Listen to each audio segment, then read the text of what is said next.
ओम नमो अनादि सिद्धपुरातन लक्ष्यांसे नमन अलक्ष्यासी नमितो गणेशा कृपा दृष्टी पाहे जपवी मद हे हरिनाम सरस्वती माते वैसजिवे वरे मद साई करी निरंतर नमो गुरुस्वामी दिव्य ज्ञान मूर्ती जेणे दिली स्फूर्ती हरिनामा नमो श्रेष्ठमणी महाकवीश्वर भावे नमस्कार पंचतना पद्मनाभमणी जाणावंतरे पांडवांचे घरी कृष्णनाथ नमितो गणेशा कृपा दृष्टी पाहे जपवी मदई हरिनाम विठ्ठल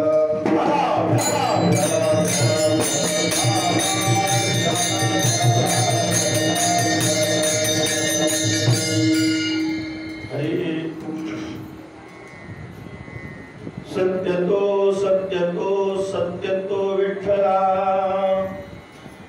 कागा हा दाविला जगदाकार सांभाळी सांभाळी आपुली ही माया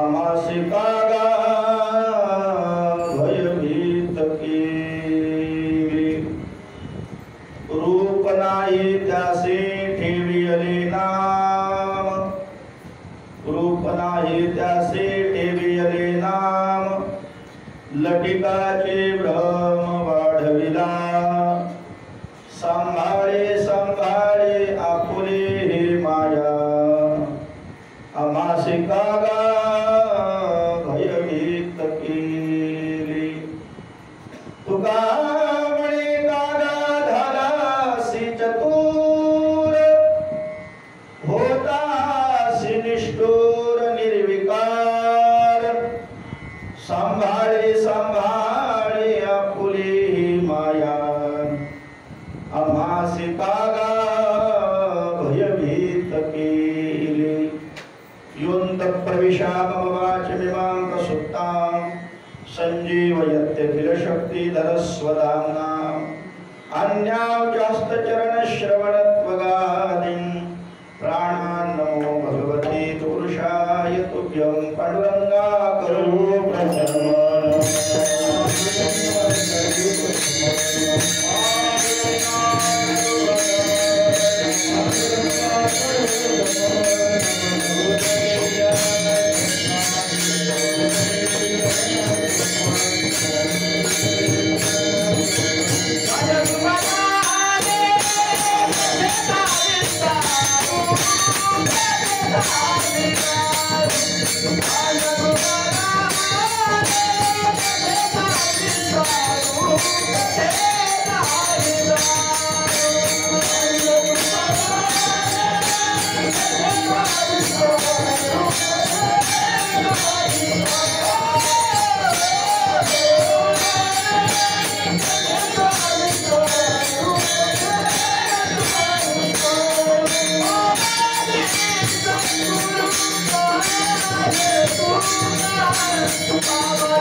त्यांच्या कृपादाने कथेचा विस्तारो बाबाजी सद्गुरु दासका आता हृदये आपुले सौकारुण्या बले वरे वै सौकाकुले श्री गुरूंची आत्मरूपी गणेशू केल्या स्मरण होय सकळ विद्यांचे अधिकरण तेची वंदू श्री चरण श्री गुरूंचे ते नमस्कार आता पदे नमितो पद्मनाभाची नारायण माझा ओम नमो ज्ञानेश्वरा करुणा करा दयाळा तुमचा अनुग्रह धरो पावन झालो चिराचरी कर्पूर गौरम करुणावतारम संसार सारम भुजगेंद्रहारम सदा वसंतं हृदयारविंदे ओम भवानी सहितं नमामि मनोजवं मारुततुल्यवेगं जितेन्द्रियं बुद्धिमता वरिष्ठं वातात्मजं वानरयूतमुख्यं श्रीरामदूतं शरणं प्रपद्ये विठ्ठला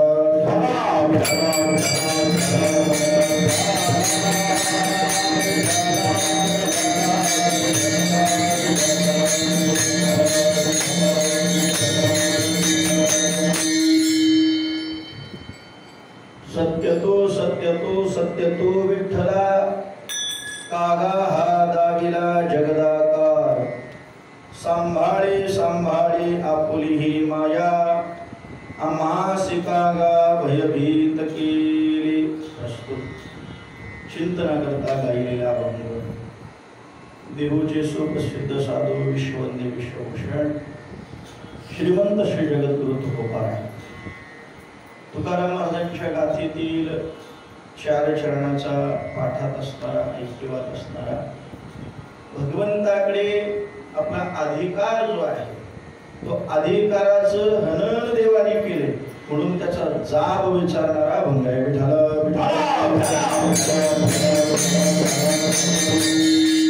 अभंगाचा प्रतिपाद्य विषय पाहिला तर जगद्गुरु तुकोबाराय या अभंग छंदाच्या माध्यमातून देवाला प्रश्न करतायत. देवा तू सत्य आहेस, देवा तू सत्य आहेस, देवा तू सत्य आहेस. देवा तू खरा असताना सुद्धा आम्हाला मात्र त्या मायेच्या जाळ्यामध्ये अडकवलं. आम्हासी कागा दाविला जगदाकार आम्हाला या जगाच्या मायेत तू अडकवलंस. तू सत्य असताना तुझ्या सत्स्वरूपाच्या जाणीवेकडून आम्हाला परात्मुख केलंस. देवा करणाराही तूच आहेस आणि माया दाखवणारा सुद्धा तूच आहे. तू आम्हाला तुझ्या सत्य तत्वापासून दूर नेलंस देवा आणि तुझ्या असणाऱ्या सत्स्वरूपाची आम्हाला जाणीव होत नाही. त्याच्या मागचं कारण काय असेल तर ती आहे माया. आणि देवा ती माया तुझी आहे म्हणून सांभाळे सांभाळी आपुली ही माया. देवा ती माया तुझी आहे, ती आम्हाला तुझ्या स्वरूपाची जाणीव करून देत नाही म्हणून त्या मायेला तू सांभाळ. त्या मायेने आम्हाला काय केले? भयभीत केले. आम्हासी कागा भयभीत केले. शब्द तुकोबारायांचे महाराज म्हणतात आम्हाला का म्हणून तिने भयभीत करावं? कोणी? मायेने. तुझ्या स्वरूपापासून आम्हाला दूर नेले त्या मायेने. देवाने विचारलं काय केले त्या मायेने? देवाने विचारलं तुकोबारायांना. महाराजांनी प्रतिप्रश्नाला उत्तर दिले. महाराज म्हणतात काय केलंय? रूप नाही त्यासी ठेविले नाम. या गोष्टीला वस्तूला रूप नाही त्याला नाव ठेवलं. लतिकाची भ्रम वाढविला. त्या मायेने असत्याला सत्यात उतरवलं. कोणाला? सगळ्याच गोष्टीला. त्या मायेने रूप नाही त्याचे ठेविले नाम पण लटिकाची भ्रम वाढविला. खोटा भ्रम जगामध्ये निर्माण केला. हे सत्य आहे का? आणि म्हणून सत्य देवापासून तुझ्यापासून आम्हाला दूर घेऊन चालले. ती माया तुझी आहे, त्या मायेला देवा तू आवर घाल. महाराजांनी देवाला म्हणावं देवा अरे निष्ठुर होतास, निर्विकार होतास पण एवढा चतुर का बरं झालास? जग निर्माण केलं तूच, आम्हाला सुद्धा सृष्टीत आणलं कोणी? तूच आणलंस. आणि तूच आम्हाला या सृष्टीत आणल्यानंतर तुझ्या तत्वापासून दूर नेलंस देवा.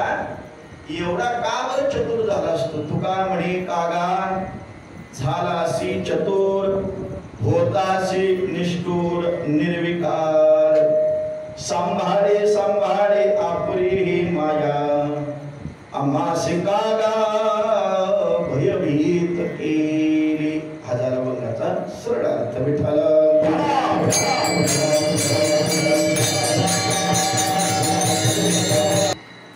निरूपणाला सुरुवात करत असताना परिहार्य वाक्याचं कर्तव्य आहे आणि साधू संतांच्या पदस्पर्शाने जन्माने पुनीत असणारी ही परम पावन भूमी श्री क्षेत्र तळवली या गावामध्ये गेली अनेक वर्षापासून चालत असलेला हा श्रावणी अखंड हरिनाम सप्ताह साधू संत येण्याच्या अगोदर त्या सप्ताहाचं असणारं स्वरूप आणि साधू संतांनी येण्यानंतर ते बदललेलं स्वरूप हे वास्तवावर आणून ठेवण्याचं काम साधू संतांनी केलं.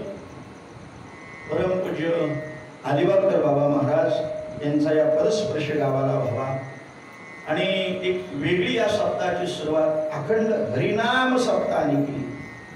अनेक सप्ताह होतात आमच्याकडे सुद्धा नाडसूरला 7 दिवस सप्ताह असतो ढोल वाजवण्याचा, पण तिथं आम्ही प्रयत्न करतोय पण ते तेवढं अजून हात घेत नाही. पण तुमच्या गावची भाग्यवान मंडळी असतील, देणाराही आला आणि घेणारेही तयार होते म्हणून हे मिळालं. विठाला विठाला आणि म्हणून असा हा अखंड हरिनाम सप्ताह 7 दिवसाचा. आणि आज माझ्याकडे पहिल्याच दिवसाचं कीर्तन पुष्प मिळालंय. आता पत्रावळी वाढायचं माझ्याकडे काम आहे. उद्यापासून पंचपक्वान्न आपल्याला मिळणार आहे आणि त्या योगाने माझ्याकडे ही आजच्या पहिल्या दिवसाची आलेली सेवा ही परम पावन असणारी ही रोहा भूमी आहे. रोहा तालुका एवढ्या करता म्हणतोय अनेक साधू संत इथे जन्माला. अलिबागकर महाराजांची परंपरा सांभाळत करता करता पुढे आज हा संपूर्ण परिसर या संप्रदायाच्या माध्यमातून कार्यरत आहे आणि भगवंताच्या नामचिंतनामध्ये रत आहे. मार्ग लावली गेले आधी दयानिधी आणि तेनेची पंथे चालव जाता न पडेल कुठे. स्वानंद सुपरिवासी धुंडू महाराज कोलटकर बाबांनी सुद्धा या ठिकाणी परमार्थाची व्याप्ती वाढवण्याचं काम या ठिकाणी केलं. मी एवढ्या करता म्हटले भूमी पुण्यवान आहे, तिथे अनेक साधू संतांचा जन्म आहे. आम्ही ज्या परंपरेतून येतो ते परमपूजनीय त्रिनयन स्वामी ते सुद्धा इथलेच श्री क्षेत्र पुगाव. किती अंतर आहे. एवढ्या 2 परंपरा एक इकडं विस्तारित झाली एक तिकडं विस्तारित झाली, पण या दोन्हींचं मूळ क्षेत्र मात्र या काम पंचकृषीतच आहे. विठाला विठाला विस्तार इथून झाला पण वृक्ष मात्र इथं आहे.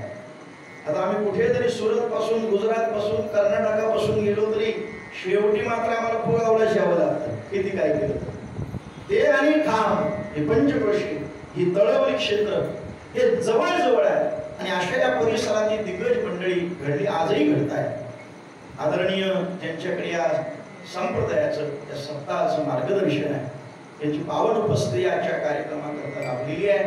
असे आदरणीय संप्रदायाचे अधर्य असणारे दत्तू महाराज कोलटकर बाबांची सुद्धा या ठिकाणी पावन उपस्थिती आहे.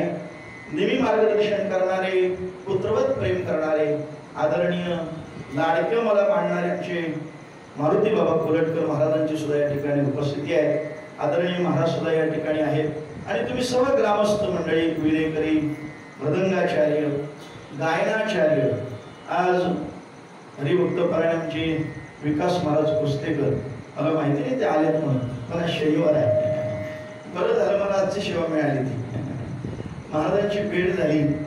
आज ठाणे असेल मुंबई असेल रायगड असेल ज्यांच्या गायनाने अगदी तल्लीन व्हावं आणि सरस्वती माते पैसजी वेवरी या उक्तीप्रमाणे ज्यांच्याकडे सरस्वती मातेचा वरद असताय अशी गोड गायन करणारी मंडळी महाराज आमचे विनोद महाराज आहेत, ज्ञानेश महाराज आहेत, मृदंगाचार्य आमचे हर्षद महाराज आहेत आणि तुम्ही सगळी टाळकरी मजबूत असा पाठिंबा आहे.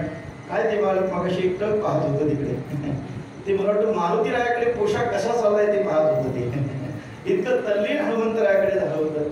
ही सगळी मजबूत पाठिंबा आहे. त्याच्यामुळे 2 तास जरी कीर्तन केलं तरी सीट पडणार नाही एवढा मला मजबूत या ठिकाणी आत्मविश्वास निर्माण झालेला आहे. विठाला विठाला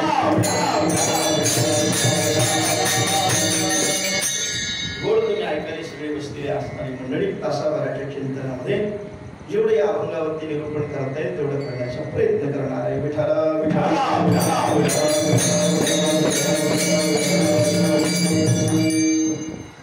अभंग जगद्गुरु तुकोबारायांच्या अभंगामध्ये देवाला प्रश्न आहे.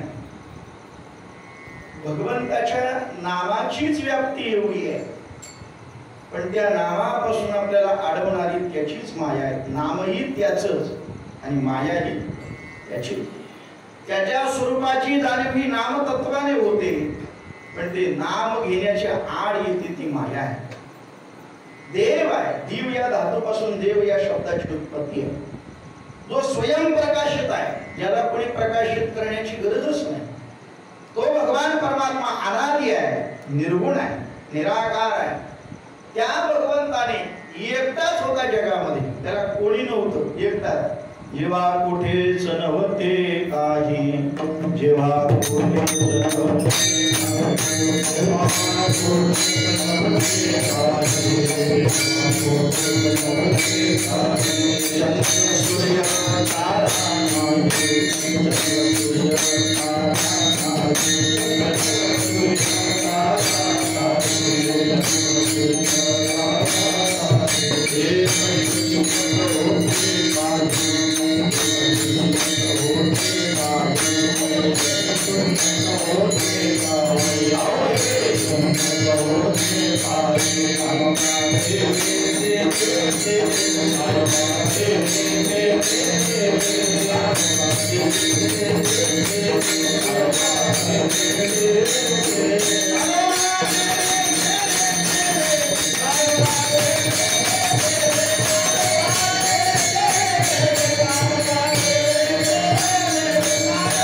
जेव्हा कुठेच नव्हते काही, कोणी नाही, मी सुद्धा नाही आणि तुम्ही होतात, कोणीच नव्हतं, कोठेच नव्हते काही, अवघे शून्यच होते पाही.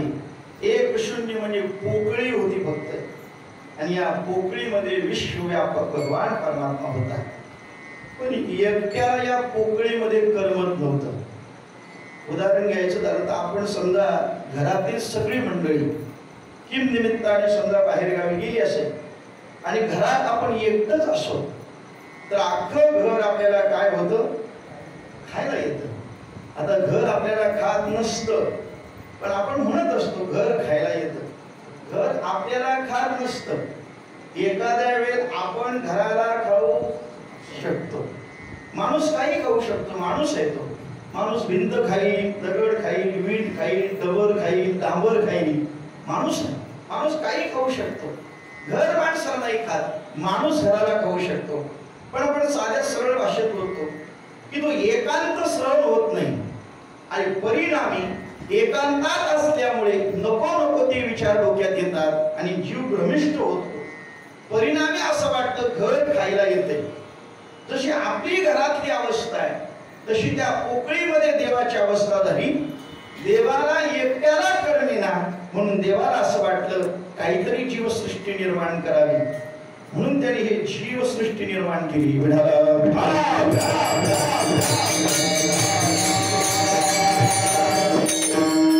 त्याच्या नाभी कमळातून ब्रह्मदेवाची निर्मिती आहे. असं करता करता हे विश्वव्यापक निर्माण व्हावं लागलं. करता करता सगळं झालं. मग त्याने 184 वणीतले सगळे जीव जन्माला घातले. पण सर्व जन्मा शिवटी मनुष्य जन्म बाबा पाटी. ज्ञानोबाला म्हणतात या परी उत्तम किरीटी मिळा रचली नाही अर्जुना. सगळे जन्म जन्माला घातल्यानंतर भगवंत म्हणाल माझं लक्षात आलंय इथं सगळे जीव जन्माला घातले, पण माझी भक्ती करणारा असा याच्यात कोणी नाही. म्हणून 184 मध्ये शेवटचा जन्म म्हणजे मनुष्य जन्म. या परी उत्तम किरीटी मी रचलीच नाही ते म्हणतात. याला काय म्हटलंय, याच्यासारखी उत्तम अशी मी पुन्हा जन्माला घातलीच नाही. का नाही, देवाला सुद्धा कळलं ही जन्माला घातली हीच मला किती फसवते, आणखी दुसरी कशाला जन्माला घालायची. विठाला विठाला हे परत नरदेह दुर्लभ जाणा शतवर्षाची गणना त्यामुळे दुःख यातना तुम्ही आठवा मधुसूदन. इतकं दुर्लभ आहे ते. आणि असं दुर्लभ मनुष्य देह, हा दुर्लभ असणारा मनुष्य देह तुम्हा आम्हाला मिळाला, तुकोबाराला सुद्धा मिळालाय. पण अशा या देवाने एकट्याला कर्मच नव्हतं म्हणून जीवसृष्टी निर्माण केली, मनुष्य योनी निर्माण केली. पण त्याच माणसाला देवाने आपल्या स्वरूपापासून दूर केलं आणि मायेत अडकवलं. हे ज्या वेळेला तुकोबाराच्या लक्षात आलं त्यावेळी तुकोबाराने देवाला अधिकाराने विचारावं. आपण असं बोलले, सत्य तू सत्य तू सत्य तू विठ्ठला,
सत्य तू सत्य तू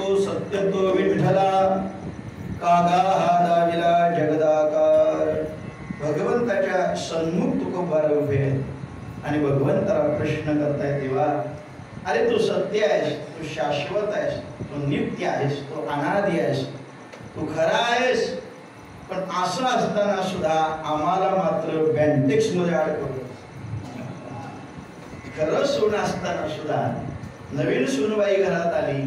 सुनबाई आपल्या घरामध्ये पूर्व परंपरेने आलेले जवळजवळ 50 तोळे दागिने आहेत ओरिजिनल, पण ते घालायचे बँटेक्सचे घालायचे का? चोरांची भीती. पण ओरिजिनल असताना बँटेक्स घालायची गरज नाही. पण तुकोबारांच्या समोर, देवाच्या समोर तुकोबारांनी सांगावं, देवा अरे तू सोन्यासारखा खरा आहेस, पण आम्हाला मात्र या माहेत अडकवलंस. देवा तू सत्य आहेस, ब्रह्म सत्य जगत मिथ्या. देव आहे सत्य साच खरे, नाम विठोबाचे बरे. देव खरा आहे, सत्य आहे, पण सत्य असणाऱ्या देवाने कागा हा दाविला जगदाकार. दाविला कुठे? दृष्टीला. प्रश्न काय? कागा हा दाविला, हा दाविला जगदाकार. दाखवलंय हे आहे का? नाही नाही. उपजे ते नासे, नासले ते हे घटिका यंत्र नैसे परिप्रमेगा. जे दिसतंय ते नाश पावणार, नाश पावले पुन्हा निर्माण होणार. मग हे सत्य आहे का? नाही. देव मात्र अनादी आहे. भगवंत कालही होता, भगवंत आजही आहे आणि तो उद्याही असणार आहे. विठाला अनादी स्वरूप आहे, पण त्याने या दृष्टीला दाखवले जगदाकार. शास्त्रामध्ये दोन न्याय आलेले, दृष्टी सृष्टी न्याय आणि सृष्टी दृष्टी न्याय. विठाला विठाला. पूर्वमीमांसकांचा सहमत आहे, सृष्टी आहे म्हणून दृष्टीला दिसतं. सृष्टी दृष्टी न्याय. सृष्टीत आहे म्हणून ते दृष्टीला दिसतं, म्हणून सृष्टी दृष्टी न्यायच योग्य आहे असं पूर्वमीमांसकांचं मत आहे. पण ज्ञानोबाराने या मताचं खंडन केले आणि ज्ञानोबाराने सांगितलं दृष्टी सृष्टी न्याय. दृष्टीस येत ते सृष्टीत दिसतं. विठाला विठाला. ते असं सांगितलं नाही सृष्टीत आहे म्हणून दृष्टीला दिसतं. हेच मत खरं आहे. ते दोन चार उदाहरणं ठेवली. सांगा बरं, सशाला शिंग किती? सशाला शिंग नाहीच आहे. कासविनीचं तूप कसं लिटर मिळतं?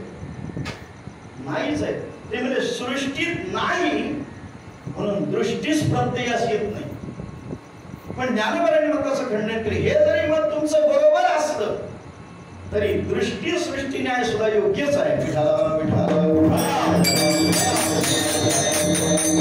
दृष्टीत बदल झाला का सृष्टीत सुद्धा बदल झाल्याशिवाय राहत नाही. म्हणून आपल्याकडे सहज म्हणतो जैशी दृष्टी तैशी सृष्टी.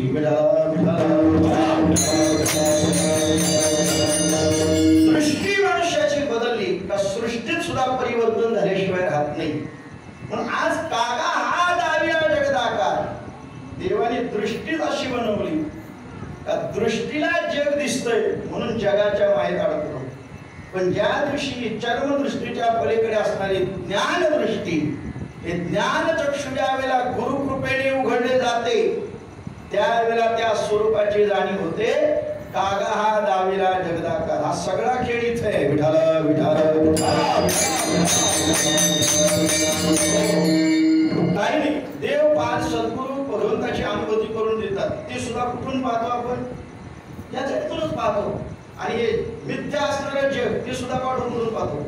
इथूनच पाहतो. पण हे सगळं पाहत असताना ते शाश्वत सुद्धा इथून दिसतं. पण दाखवण्याचं मात्र देवाने काम वेगळं केले. दृष्टी सृष्टीने देवाने दृष्टीच बदलवली. त्यामुळे आपल्या सृष्टी मायावी दिसू लागली. विठाला विठाला. नाही गाढवाला सुद्धा पाणी पाजलं, कारण गाढवात त्यांना कोण दिसला? देव दिसला. दृष्टी सृष्टीने विठाला विठाला. थोडस रामायणाकडे घेऊन जातो. सगळ्यांनी ऐकलेला बरेच तुम्ही ऐकणारी दिग्गज मंडळी आहात. ज्या वेळेला भावार्थ रामायण लिहिण्याचं काम नाथबाबांचं चालू होतं आणि हनुमंतराया समोर बसलेले असायचे. असं म्हणतात जिथं जिथं रामकथा आहे तिथं तिथं हनुमंत हा असतोच असतो. काही काही मंडळी प्रश्न करतात असं, महाराज खरंच असं असतं का? म्हटलं तर गेली 50 वर्ष आमच्या गावात राम विजय पोथी वाचली जाते, पण अजून आम्हाला कधी हनुमंत दिसलेले नाही. त्याला म्हटलं तू घरून जातानाच एक डोळा मिटून जातो आणि कथेला बसल्यावर खांबाला टेकून दुसरा डोळा मिटतो. तुला कथा वाचकच दिसत नाही तर हनुमंत कुठून दिसत? याच्याकरता दृष्टी सुद्धा असावी लागते ना तशी. विठाला विठाला. आमच्याकडे काही माहिती नाही, पण तुम्ही उत्तरेकडे जर गेलात तर जिथं जिथं रामकथा असते तिथं एक वेगळं रिकामं आसन आपल्याला पाहायला मिळतं. ते आसन हनुमंताकरता ठेवलेलं असतं. जिथं जिथं हनुमंताची कथा आहे तिथे तिथे हनुमंत येत असतात. या न्यायाने तिथं ठेवलेलं असतं. विठाला विठाला. असा प्रसंग झाला. नाथ महाराजांनी भावार्थ रामायण लिहिताना असं लिहिलं की हनुमंतरायाने लंकेमध्ये उड्डाण केलं. हे लिहित असताना स्वतः नाथ महाराजांनी सुद्धा लिहिता लिहिता तिथून उडी मारली आणि शेजारीच्या अंगणात पडले. काय भाव आहे नाथ महाराजांचा. नाथांना विचारलं शेजारी का असं काय झालं. काय नाही, हनुमंताने लंकेत उडी मारली. अहो ते हनुमंत होते, त्यांची उडी इथून लंकेत पोचली. तुमची पैठणमध्ये तुमची इथून आमच्या शेजारीच्या अंगणात पडलेली एवढी मोठी उडी भावविवशपणे. याला म्हणतात स्वतः तिथे जाऊन पाणी अस्वाय साकोटे सुद्धा मंडळी असतात. तर शेख म्हणजे आमच्याकडचा माणूस कधीच पोथीला जात नाही. कधी कधी रामायण ऐकलेलं नाही, महाभारत नाही, भागवत नाही, काही नाही. पण त्यांनी सहज त्या दिवशी विचारलं होतं का हो श्रावण चालू झालाय, पोथी लावले का गावात. काय ते पांडव करताप फिरताप काय असतं ते लावलंय काय. ते म्हणलं पांडव करताप नसतं, पांडव प्रताप असतं. म्हणलं पांडव प्रताप नाही, राम विजय लावलाय. मग काय झालं रात्री रामायणात. काही नाही म्हटलं, रात्री रावण आला आणि सीता मातेला घेऊन निघून गेला. त्या माणसाने असं विचारलं, बघा त्याला यातलं काही माहिती नाही पण भावविवश होणे. तो त्याला म्हणतो किती जण होतात तुम्ही पोथी ऐकायला. म्हटलं जवळजवळ 50 जण असो. अरे तुमच्या 50 जणांमधून तो रावण जर तो सीतेला घेऊन जात असेल तर तुम्ही काय झोपला होतात का.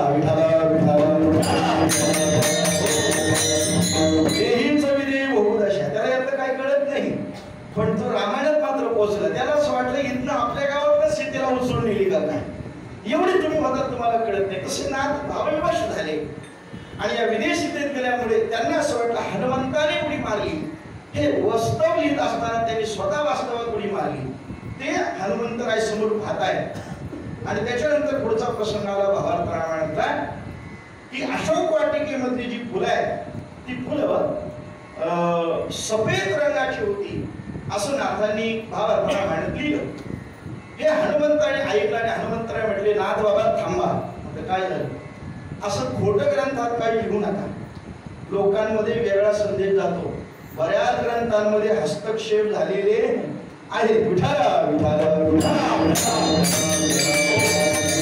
तुम्ही तुमच्या मनाचं काही त्यात लिहायचं नाही. केले रामायण रामाने. रामायण राम भगवंत येण्याच्या अगोदर वाल्मिकीने लिहिला आणि तुम्ही त्यात हस्तक्षेप करायचं नाही. त्यावेळेला नाथ बाबा म्हणतात हनुमंतराया माझा राम जशी मला बुद्धी देतो तसं मी इथं लिहिण्याचं काम करते. स्फुरण त्याच्याकडून येतंय मला आणि म्हणून मी तसं लिहितंय. येत माझं काहीच नाही. त्याने मला अशी बुद्धी दिली की अशोक वाटिकेमध्ये फुलं ही सफेद रंगाचीच होती. मला दृष्टी न्याय सांगायचा. हनुमंतराय म्हणले हे बघा लंकेमध्ये तुम्ही गेला होतात का मी गेलो होतो. नाथ म्हणाले तुम्हीच गेला होतात. पण मी प्रत्यक्षदर्शी असताना तुम्ही माझा सल्ला न घेता डायरेक्टली कसं काय देतात तिथं. नाथ म्हणाले हे बघा आतापर्यंत मी देवाने बुद्धी दिली तसं रामायण लिहितंय. मी तुम्हाला का बरं विचारावं. देवाने मला सांगितलं इथं सफेद रंगाची फुलं होती मी तसंच लिहिणार. हनुमंत म्हणले अजिबात तसं चालणार नाही. बंद करा. निर्णय लागेपर्यंत स्टे आणलं ठिकाणावर. जोपर्यंत निकाल लागत नाही तोपर्यंत काम बंद आंदोलन.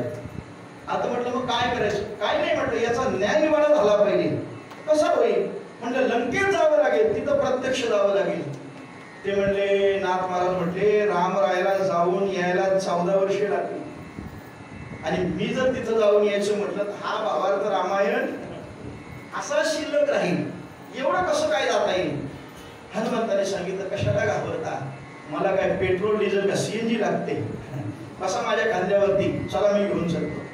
हनुमंतराने खांद्यावर नाथांना बसवलं आणि नाथ महाराजांना घेऊन लंकेच्या अशोक वाटिकेमध्ये आले. अशोक वाटिकेमध्ये उतरल्यानंतर सगळी फुलं पाहतात तर काय सर्व फुलं असणारी पांढऱ्या रंगाची आहेत. ही सफेद रंगाची फुलं पाहिल्यानंतर हनुमंताने थोडेसे डोळे चोरले. सफेद रंगाची कशी काय. नाथ महाराज म्हणले बघितले का. हनुमंतराय म्हणले आत्ता सफेद आहे पण ज्या वेळेला मी सीता मातेला भेटायला आलो होतो त्यावेळेला मात्र फुलं लाल रंगाचीच होती. हनुमंतरायने असं बोलल्यानंतर माली दादाला बोलू इकडे या. म्हटलं काय किती पिढ्या गेल्या इथं तुमच्या. म्हटलं किती गेल्या असेल सांगता यायचं नाही. मग इथं फुलं कोणत्या रंगाची आहेत. ते म्हटले आतापर्यंत आमचे पूर्वज सांगत आलेले आहेत इथं सफेदच रंगाची फुलं आहेत. रामरायाच्या आधीपासून सफेदच रंगाची फुलं आहेत. असं म्हटल्यानंतर हनुमंतराय म्हटले मला लाल रंगाची का बरं दिसली? प्रश्न केला नाथ महाराजांना, नाथ सांगा बरं, तुम्ही म्हणताय सफेद रंगाची, तो म्हणतोय सफेद रंगाची, म्हटलं अनादी कालापासून सफेदच रंगाची फुलं आहे, मग मला ज्या वेळेला सीता मातेला निरोप घेऊन आलो होतो त्यावेळेला मात्र मला का बरं लाल रंगाची दिसली? हा प्रश्न ज्या वेळेला नाथांना विचारला त्यावेळी सुंदर नाथांनी उत्तर दिलं. नाथ म्हणतात, हनुमंता सांग, ज्या वेळेला तू लंकेमध्ये आला होतास त्यावेळेला तुझा रावणावरती राग होता का? घुमट होता ना? रागाने डोळे रक्ताळ झाले होते का? आरक्त डोळे झाले होते का? रक्ताळ डोळे झाले होते का? घुमट झाले होते ना? लालबंद डोळे झाले होते. हनुमंताला सांगितलं, तुझे डोळे लाल झाल्यामुळे क्रोधाने तुला ती फुलं सुद्धा सफेद न दिसता लाल रंगाची दिसली. दृष्टी सृष्टी न्याय. विठ्ठला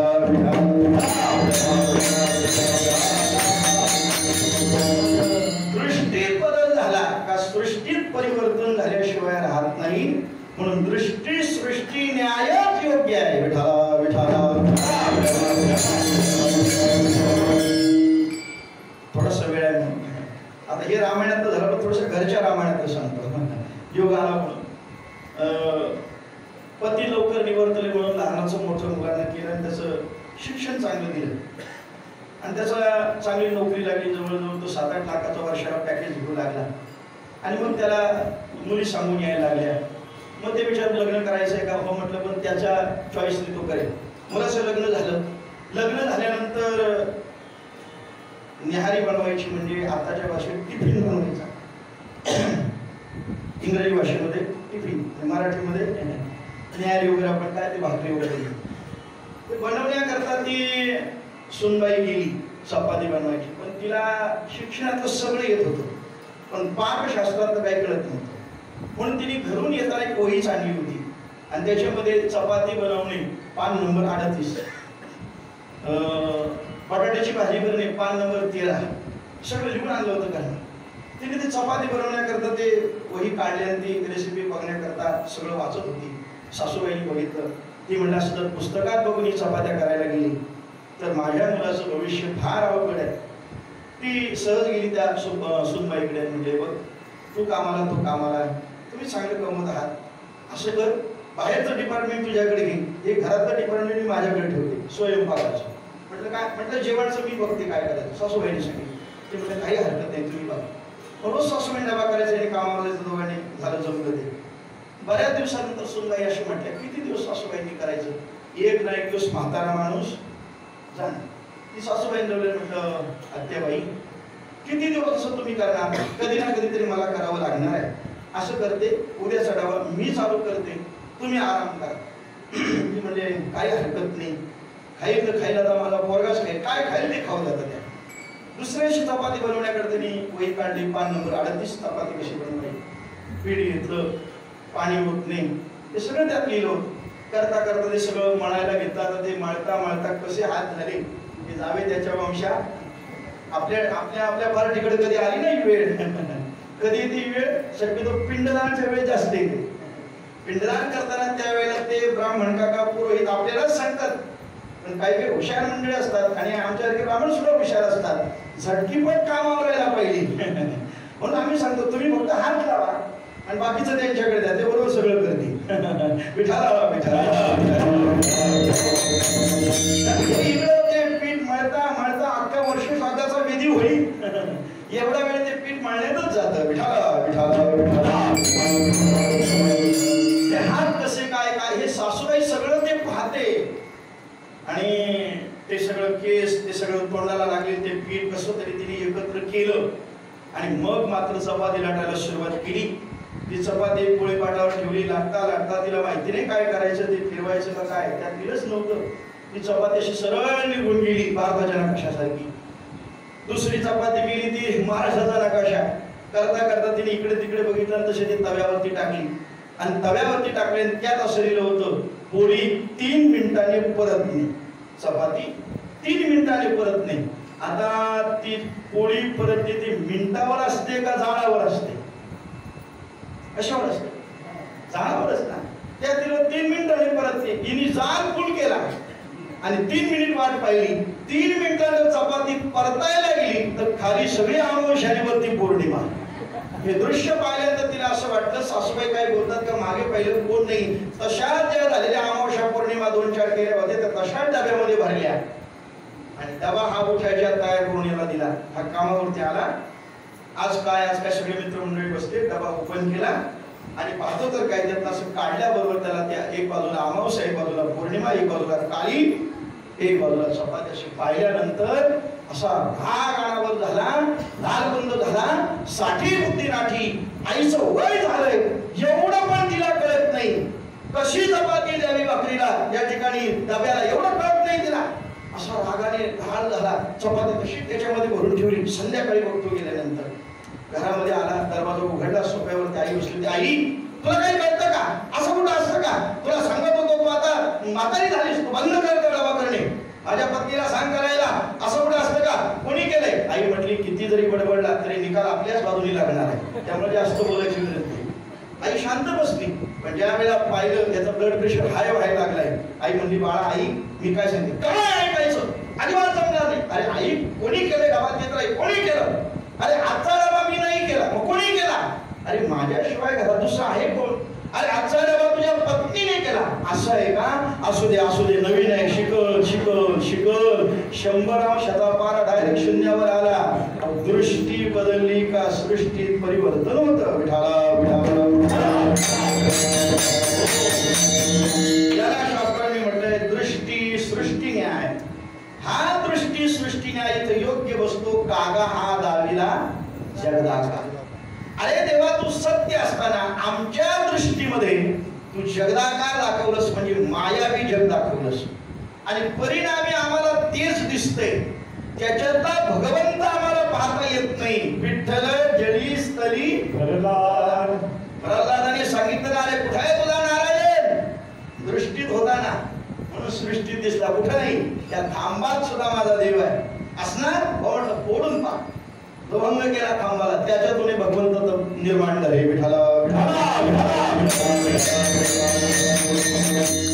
दृष्टी सृष्टी नाही. कागा हा दाविला जगदाकार. देवाने जगदाकार आपल्या दृष्टीला दाखवलं म्हणजे मायावी दाखवले. हा दृष्टी दाखवण्याचं काम देवाने केलंय. पण या दृष्टीमध्ये जिला आणून बसवले तिचं नाव आहे माया. ती माया असल्यामुळे तिने ब्रह्माला आवृत्त केले आणि आपल्याला फक्त तो खांब दिसतोय. त्या खांबाच्या आतला नारायण दिसत नाही. नाथांना जसा गाढव दिसला आपल्याला गाढव दिसतोय, पण गाढवातला विठ्ठल दिसत नाही. पण अनेक प्रमाणाने देव नाही अशी एकही जागा शिल्लक नाही.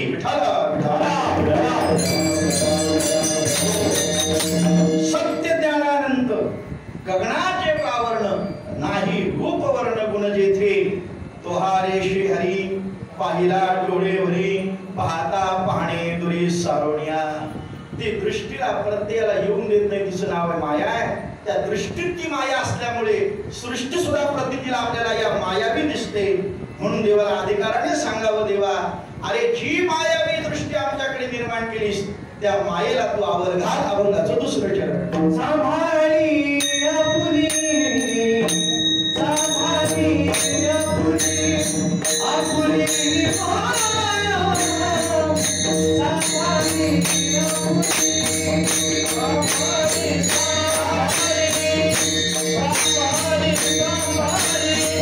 आपुली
आम्हासिका भयभीत केले.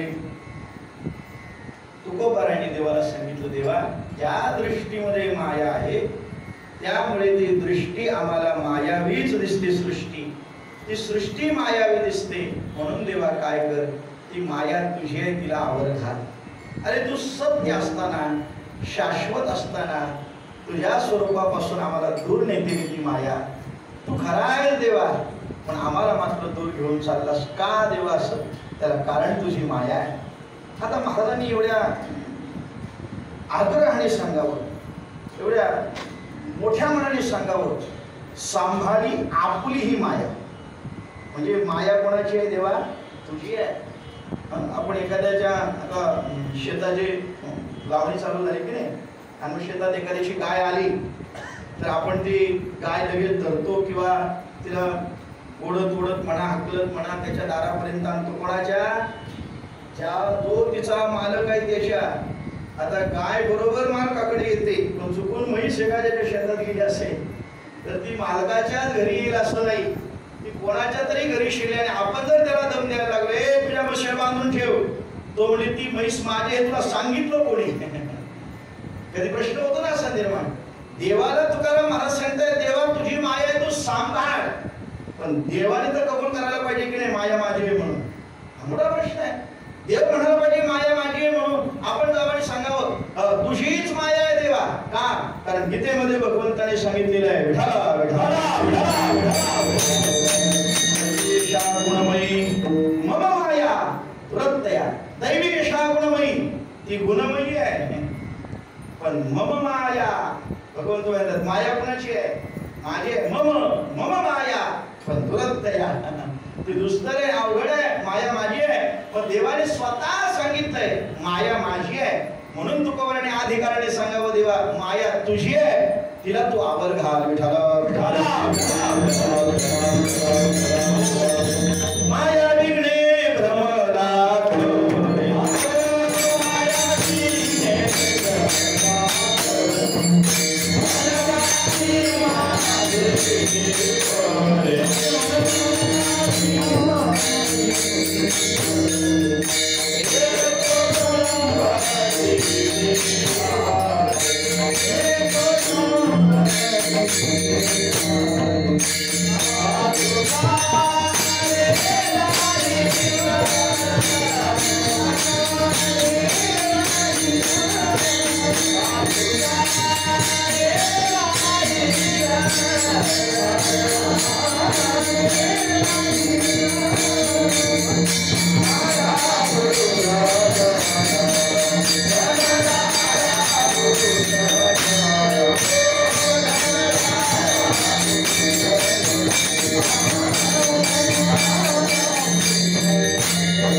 माया विघ्ने भ्रमला खरे. म्हणता मी माझे मी बरे, येतो संपत्तीचे वारे साचोकारे जाईल. कागा हा दाविला जगदाकार. सांभाळी सांभाळी आपुली माया आमासी कागा भयभीत केले. कुणी? त्या मायेने. देवा तुझी माया आहे.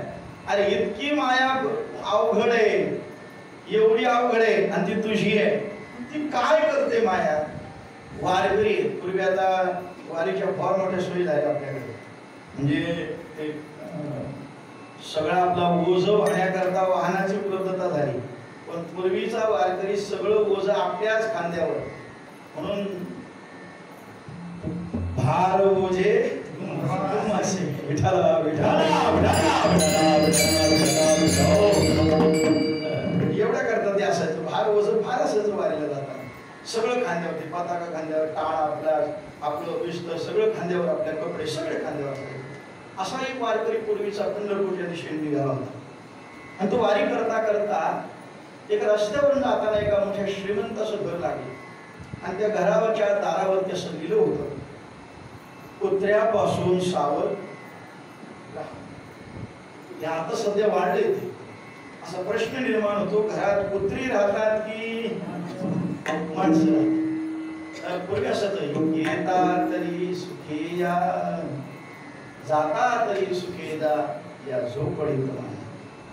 आता ते कुत्र्यापासून सावध राहते. आपला काही अशिक्षित असल्यामुळे त्याला वाचता आलं नाही.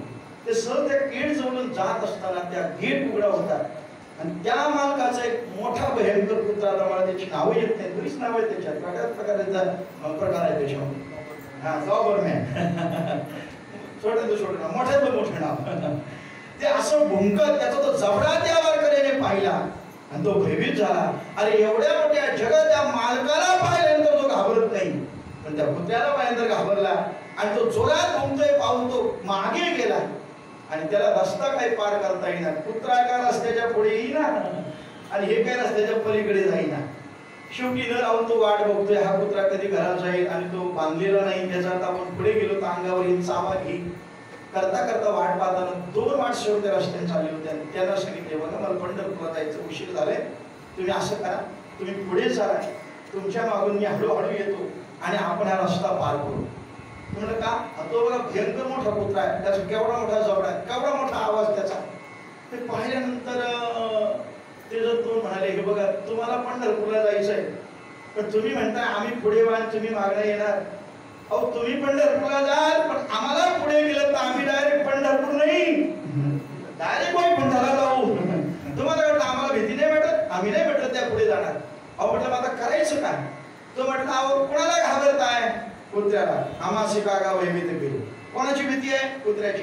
अहो मग तुम्ही कुत्र्याची भीती आहे, मग तुम्हाला रस्ता पार करायचा आहे, कुत्रा त्रास देतोय, मग तुम्हाला जर कुत्र्याला आवडायचं असेल तर तुम्ही या कुत्र्याच्या मालकालाच आवाज द्या. म्हणजे कुत्र्याला आवरणारा कोण आहे? त्या कुत्र्याचा मालक. तो म्हणला बरोबर आहे हो हे. तो तिथं थोडा पुढे गेला, नाव दे, कोण आहे का घरात? अहो घरात कोण आहे का? आपण आवाज आला, कोण आहे? म्हटलं वारकरी आहे, बाहेर या. तो घरातला मालक बाहेर आला. म्हणलं अहो म्हटलं मी वारकरी पंढरपूरला निघाले, पण तुमचा कुत्रा किती त्रास देतो, भयंकर भुंकतोय, त्याला आत घ्या हो. तो मालकाने जसा आवाज दिला तसा तो कुत्रा शांत बसला आणि वारकऱ्याजवळ तो ग्रस्त आला. म्हणला महाराज क्षमा करा, माझ्या कुत्र्यामुळे तुम्हाला एवढा उशीर झाला. बरं असं करा, आता राहिलाच आहात, थांबलाच आहात, तर माझ्या घरी आता तुम्हाला चहा पाणी केल्याशिवाय पुढे जाता येणार नाही. तो म्हणला ऑलरेडी उशीर झालाय, अजून पुन्हा उशीर आहे, पंढरपूरला पोहोचायचे. नाही म्हटलं तुम्हाला यावंच लागेल माझ्या घरी. वारकरी म्हणला जमणार नाही, आम्ही तसं कोणाच्या घरी खात नाही. येताय का सांगू कुत्र्याला? ते म्हणलं चहा पाणी केलेलं बरं, पण ते कुत्रं नको. आणि मग करता करता इतकं भयंकर ते कुत्रं पाहिल्यानंतर इच्छाच नव्हती, इतका घाबरलेल्या घरात शिरायची इच्छा नव्हती, पण त्या मालकाकडे बघायचं, कुत्र्याकडे बघायचं, मालकाकडे बघायचं, कुत्र्याकडे बघायचं. करता करता करता हळूहळू घराच्या दिशेने चाललाय. तेवढ्यात न राहून धावपळीमध्ये, त्या गडबडीमध्ये काय झालं, त्याचा पाय नेमका त्या कुत्र्याच्या शेपटीवरती पडला. पाय पडल्याबरोबर हा आता म्हणाला राम नाम. काय करणार तो? म्हणून त्याने मागे वळून पाहिलं, शेपटीवर पाय पडला तरी सुद्धा कुत्र्याने काही भुंकणं केलं नाही. त्या वारकऱ्याला प्रश्न पडला, मगाशी माझी चूक नसताना सुद्धा हा कुत्रा माझ्यावरती भुंकत होता आणि आता मी त्याच्या शेपटीवर पाय दिले तरी हा काही करत नाही का?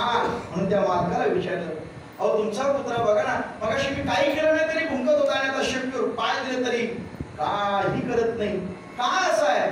त्या मालकाने उत्तर दिले, कारण त्याला समजून चुकलंय, आता तुमची आणि माझी युती झालेली आहे, त्याच्यामध्ये मधीच कुणी लुडबुड करायची नाही. म्हणजे याचा अर्थ असा आहे, मालक आणि कुत्रा ज्यांच्या वृत्ते तो वारकरी, त्या दोघांमध्ये एकत्रपण आल्यामुळे ती मायारूपी कुत्रा त्रास देत नाही. कारण कुत्र्याला आवरणारा कोण आहे?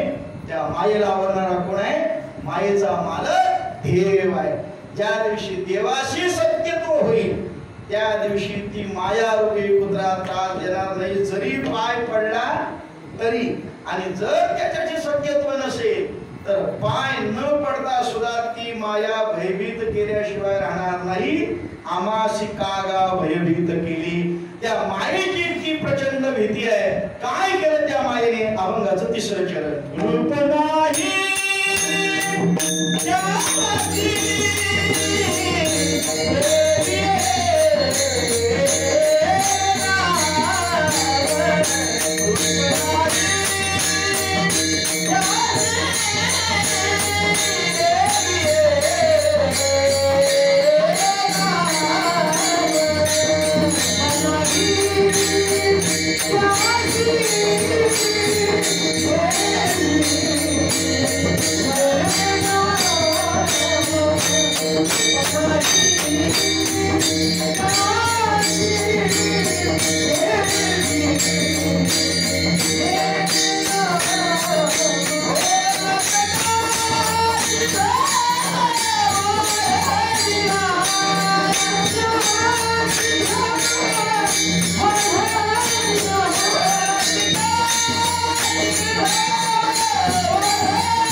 बरंच काय बोलायचं म्हणजे मेल घड्याळ थांबायला द्या.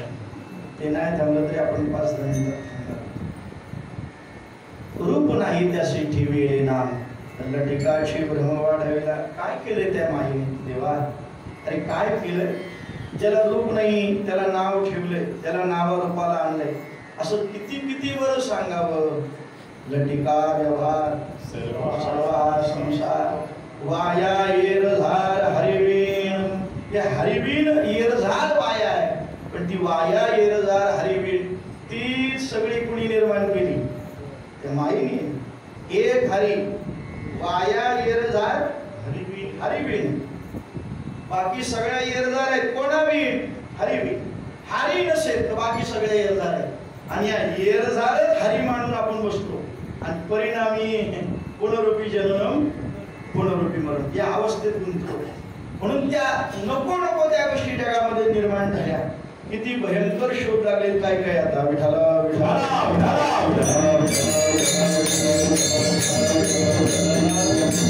हो. परवा मी त्या दिवशी पाहिलं, म्हटलं साफसफाई करायला आता सुद्धा कोणी ठेवायची गरज नाही. डायरेक्ट यंत्र निघालंय.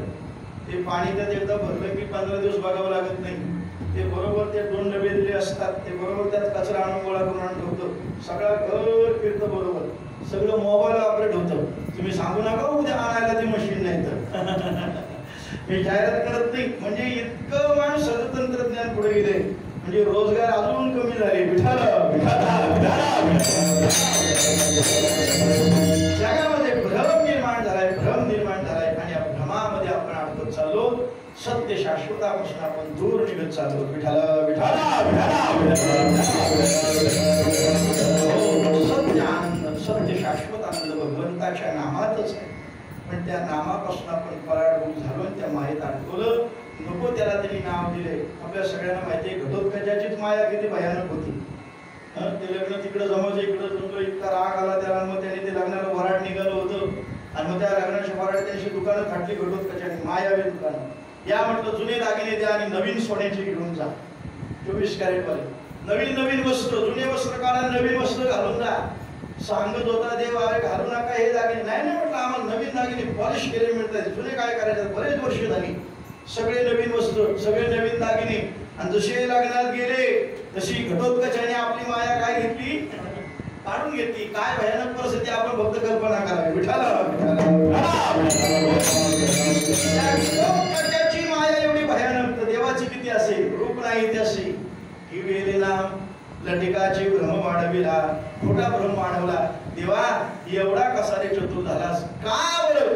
अरे तुला काही नव्हतं, कोणाची संगती नव्हती, एकटा होतास, पण हे जग निर्माण केलंस आणि एवढा हुशार का झाला. बघ आता शेवटचं चरण. तू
Yeah.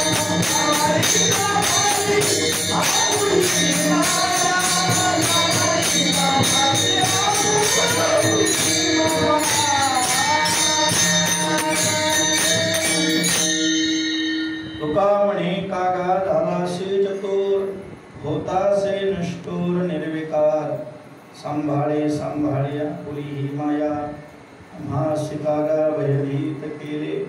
अशा या ठिकाणी सुंदर अशा प्रकारचा चालेल हा सोहळा. त्याचा प्रथम दिवस आजच उशीर झाला. सुरुवात उशिरा पुढे उशीर होतो पण असंही होणार नाही. सुंदर असा सोहळा चालू आहे. या कार्यक्रमात गोड असं नियोजन यांच्या माध्यमातून होतोय. आदरणीय दत्तूबाबा कुलटकर, हरिभक्तपरायण आदरणीय मारुती महाराज कुलटकर बाबा आणि या परिसरातली सर्व जुनी जाणती ज्येष्ठ श्रेष्ठ मंडळी, त्या गावातली सर्व ज्येष्ठ श्रेष्ठ मंडळी आणि विशेषत्वाने नवतरुण मंडळ. आज या गावाचं सौभाग्य आहे की तरणा भाग्यवंत नटी हरिकीर्तनात अशी एकाहून एक बळीरी या गावात तयार होत आहेत, ज्यांची अपेक्षा महाराष्ट्राने करावी अशी रत्न या तळवडीमध्ये जन्माला येत आहेत. हे त्या पांडुरंगाचे असणारे रवी महाराज बरोबर नाही आहेत, ते कामावरती आहेत. पण अशी रत्न मंडळी या ठिकाणी निर्माण झाली. विकास महाराज आहेत, विनोद महाराज आहेत, कुठपर्यंत असतात. हे एवढं साम्राज्य निर्माण झाले त्याचं कारण इथं तुम्ही लक्ष केंद्रित करा. इथं देवतत्व सुद्धा आहे, इथं आदिमाया तत्व सुद्धा आहे, इथे भक्त तत्व सुद्धा आहे, इथं संत तत्व सुद्धा आहे आणि इथं सद्गुरु तत्व सुद्धा आहे. तिचे परिपूर्णतेचं लक्षण म्हणजे तळवडीचं हे मंदिर. स्वयं भगवंत पांडुरंग परमात्मा इथे आहे. आदिमाया रुक्मिणी माता या ठिकाणी आहे. भक्त म्हणून हनुमंतराय आहेत, संत म्हणून संत शिरोमणी गोरोबा काका आहेत आणि सद्गुरू म्हणून अलिबागकर बाबा या ठिकाणी आहेत आणि मार्गदर्शक म्हणून अशी ज्येष्ठ मंडळी आहे. तिथं काय कमी असणार आहे. एखाद्या वेळेला गावाला आमदार व्हायला मिळेल पण संत एखाद्या गावाला तयार होईल असा गाव क्वचितच मिळतो. आमदार झाला तर तो पत्नी जिवंत असेपर्यंतच पेन्शनचा लाभ, पण एखादा संत गावात जन्माला आला तर गाव आहे तोपर्यंत त्याला हरिनामाचा लाभ मिळतच राहणार. पावन तो देश जे ते हरीचे दास घेती. अशा या पवन परम पाव्या असणाऱ्या या तळवडी क्षेत्रामध्ये आज नवतरुण मंडळ सुद्धा या ठिकाणी कार्यरत आहे. बऱ्याच ठिकाणी नवतरुण असतं पण कार्यरत नसतं. पण इथं कार्यरत असणारे म्हणजे सेवा करण्यात, बाह्य नियोजन करण्यात आणि इथं सुद्धा प्रत्यक्षात सुद्धा अशा प्रकारचं नियोजन शिवछत्रपतींच्या विचारांना अधीन राहून फार मोठा सोहळा. जसा इथं संतांचा सोहळा होतो, सद्गुरूचा सोहळा होतो, पांडुरंगाचा सप्ताह होतो, मारुतीरायाचा जन्म होतो, तसा ज्या महाराष्ट्राला घडवण्याचं काम ज्या छत्रपतींनी केलं ती राजांची जयंती सुद्धा तेवढ्याच उत्साहाने होते. हे या गावात असणारं वैभव आहे. खऱ्या अर्थानं हा तरुण वर्ग या परमार्थ क्षेत्राकडे वळलेला आहे. असोच ही कृपा ही भगवंताची या गावावरती राहू अशी प्रार्थना करून विणेकरी असतील, गायनाचार्य असतील, मृदंगाचार्य आमचे हर्षद महाराज, माझ्यावर आमचे सुरतेन महाराज, मयूर महाराज आणि या परिसरातील सर्व ज्येष्ठ श्रेष्ठ गुणीजन मंडळी सर्वांच्या ठिकाणी प्रणिपात करतो. बोलण्याच्या ओघात एखादा अपशब्द गेला असेल तुमच्या उदाहरण करण्यात क्षमा करा. जेवढं काय चांगले गुरुदेव शिवानंद स्वामी, गुरुदेव संप्रदाय भारती जनार्दन स्वामी वाडीकर बाबा यांचं समजावं चांगले ते माझ्या सद्गुरूंचं आहे. गोड मृदंगवादन गायन झालेले सर्वांच्या ठिकाणी प्रणिपात करतो. आदरणीय देवतुल्य गुरुतुल्य मंडळी समोर बसलेले सर्वांच्या ठिकाणी प्रणिपात करतो. तिथं तसं आज येणं होतंय की नाही असा मला प्रश्न होता. महाराजांना बोललो मी आल्या आल्या. आता म्हणजे इतकं हे कीर्तनाचे गायनाचे रंगी शक्ती अद्भुत आहे अंगी, पण नाचू कीर्तनाचे रंगी इथं आल्यानंतर काय तो वेगळाच देहभाव विसर अशा अवस्था निर्माण होते. डॉक्टरने सांगितलं होतं महाराज म्हणजे आता 8 दिवस उभेच राहू नका तर जमेल, नाही तर अवघड काम आहे. म्हणजे आज तर उभेच राहू नका. त्याला म्हणलो आजच्या दिवस इंजेक्शन द्या, आजच्या दिवस 2 तास उभं राहिलं पाहिजे, एवढं काहीतरी करा, उद्यापासून काय ते बघू. पण तेवढा वेळ झाला. रात्री सुद्धा राहत होतो मुक्कामाला. ती वास्तू सकाळी केली, तिथून ठाण्याला एक वास्तू होती ती केल्यानंतर 7 वाजता घरी आलो. कुस्तेकर महाराजांनी मला प्रश्न केला, महाराज तुम्ही गावावरून ठाण्यात जाणार, तेथी वास्तू करून इथं पोहोचणार तरी कशी काय? म्हणून तुम्ही टेन्शन घेऊ नका अजिबात, मी जेवायला नंतर येणार पण येणार, तोपर्यंत पोचणार.